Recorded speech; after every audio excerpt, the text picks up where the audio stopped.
Hello mga kailin, magluto pa tayo ng ginataang manok. Ayan, nilagay ko na yung hiniwa kong sibuyas. Naglagay ko ng asin, paminta, luyang dilaw.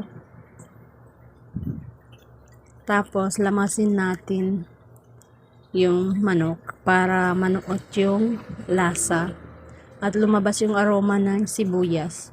Then, pakuluan natin ng walang tubig dahil magkakatubig naman yung manok. Ayan, takpan at pakuluan, lagyan ng luya. Then after few minutes, ayan, kumulo na. Pagka nabawasan na yung tubig niya, lagyan na natin yung gata. At ilagay natin yung tanglad, pakuluan. Then after ng few minutes kumulo na, lagay na natin ang kundol. Nahiwa ko na yung kundol.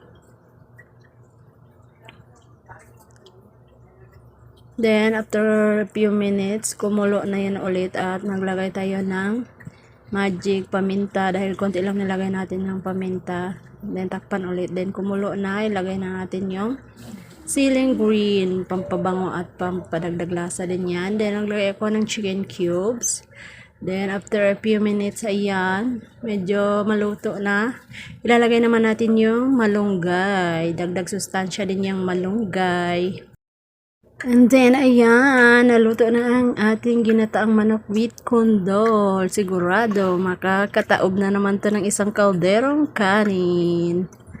Ganyan. Yun lang. Thank you so much for watching.